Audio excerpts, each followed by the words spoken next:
Megaton-kyuu Musashi is another alien invasion type series where aliens invaded and wiped out 99.9% of humanity on Earth within 48 hours. The last survivors of humanity managed to create a shelter where they could try to prevent mankind from going extinct, to try and live a peaceful life hidden from the chaos of the aliens. Those who are at the top decided to wipe most people's memories, while creating a strong military to try and fight back in the event of an attack. They took the survivors, random parents and children, and grouped them together while also altering their memories to make them believe that they are family. Though this shelter appears to be peaceful with a happy people, it's all a lie as humans try to cope.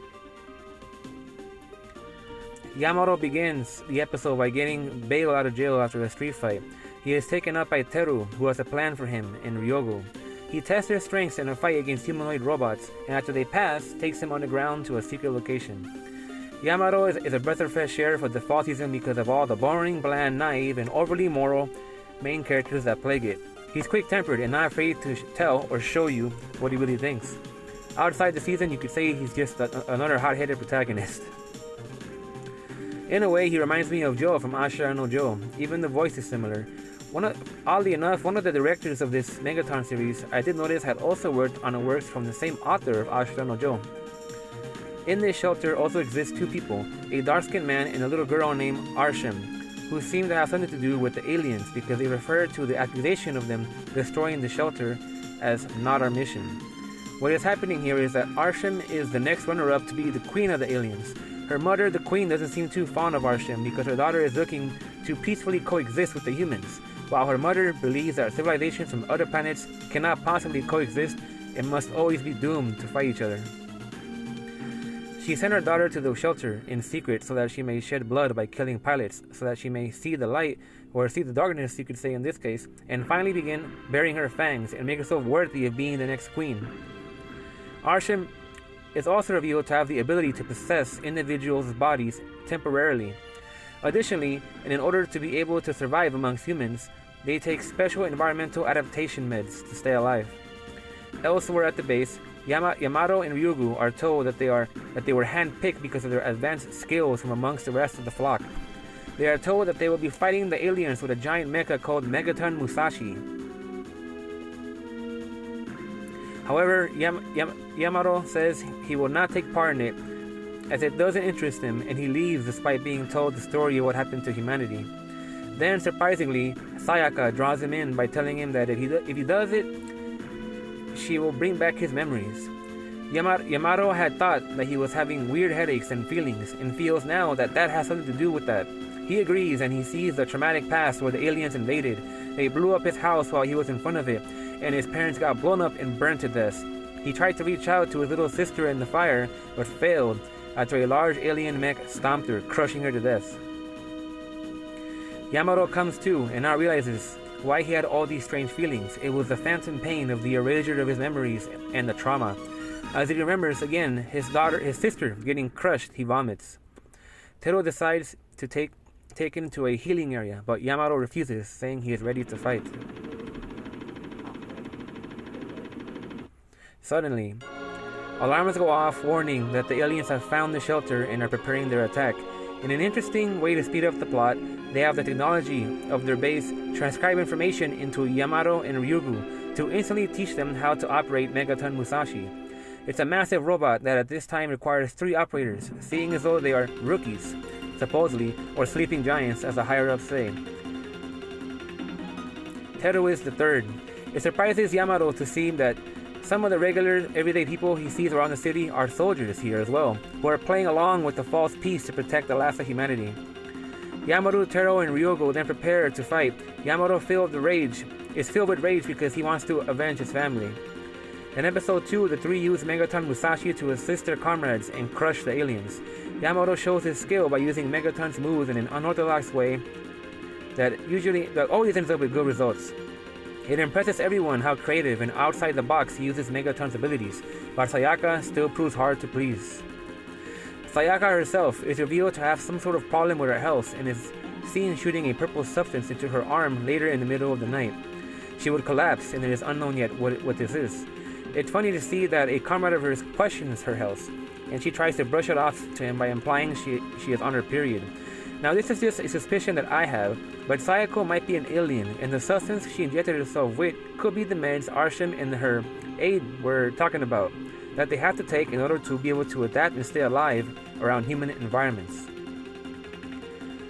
A second reason why she might be this is also because she is the only one that isn't impressed by Yamato's genius outside-the-box uses of Megaton's abilities against the aliens themselves.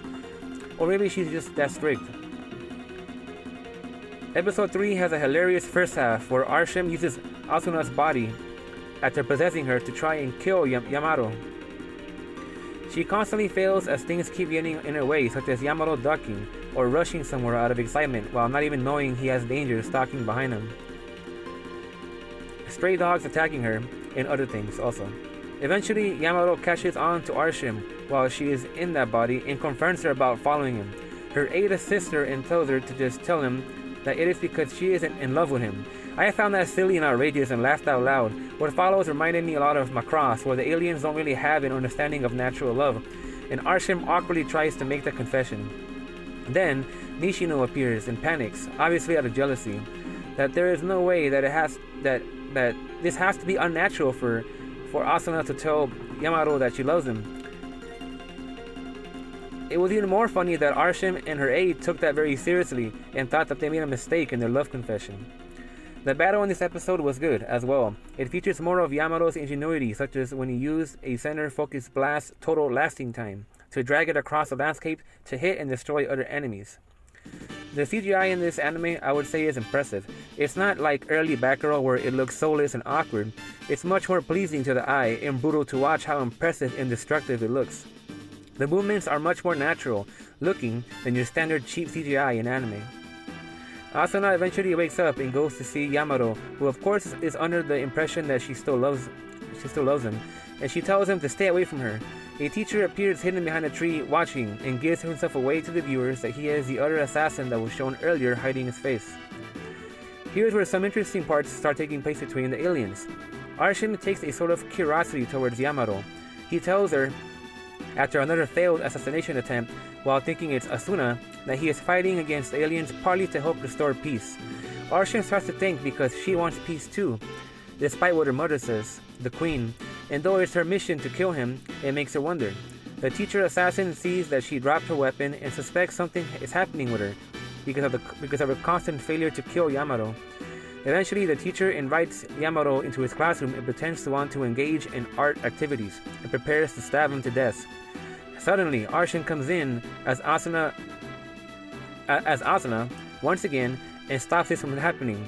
She then tries to leave also, but the teacher and her end up fighting over the same prey. The teacher then tries to take her out and stab her, but Arshim's aide comes in and zaps him with a cube. The next day, the teacher appears to be under control, who I suspect is probably the aide who has now taken a human form. Episodes 3 and 4 begin to show the character Reiji. He is a student who as a child died during the alien invasion, but was revived by a doctor. The doctor had lost everything and found new life in wanting to raise this kid. He learns that humans, starting at that time, were beginning to evolve and tap into more potential and with supernatural powers. He tries to raise Reiji as broken and traumatized as he is, and decides later that with these powers Reiji possesses in his brain, he should be a perfect pilot for the Megaton tier mech. But Reiji has no interest in that and constantly refuses. In order to trick him and force him to fight, the doctor decides to mind control a cat that becomes close to Reiji. They end up forming a strong bond, which creeps out the other students. It is strange, but considering Reiji's traumatic and strange past, it's understandable why he acts that way. Eventually, the cat runs away from him and is used to lure him into the doctor's facility, where he ends up unknowingly climbing into a Megaton tier mech and gets trapped in it with the cat. He realizes that his father has tricked him, and the father calls into his son and tells him he has to go and fight. That humans are fighting and require his assistance. But during the fight, Reiji refuses to take part in it and watches as the aliens start blasting away and killing the humans. He gets tossed back in his mech by them, and his cat friend hits his head real hard on some metal and dies. Reiji is terrified and tells his father that it's his fault for trying to force him to fight that his beloved cat had to die. On the other hand, his father tells him that it is not his fault but Reiji's fault that the cat died because he would not fight and wanted to run away. Either way, Reiji decides to fight to avenge the cat instead of for his father and the rest, and uses his psychic-like powers to enter a new state humans couldn't tap into with their minds before to destroy all the aliens and achieve victory. This was a very touching story, and I really enjoyed how all this played out. I am very impressed with Megaton-kyuu Musashi. It has a very likable main character that sort of looks like a homage to Yabukijo, and very well written characters like Reiji. The villains are not just brainless and terribly written, such as like in Tactile Destiny or To Your Eternity. They have a leadership, goals, and members who are self-conflicted and questioning the struggle they are supposed to be engaged in. The music is great, the opening and ending are enjoyable, and the characters' art is beautiful. Some characters like Asuna have very adorable designs. Now at Sakugan, Gyoten Sekai no Denki Shouju, and Megaton-kyuu Musashi, mecha has really come to the forefront for the better anime of the fall season.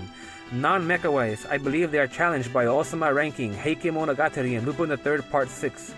This has become quite an exciting series and an exciting season. Thank you for listening.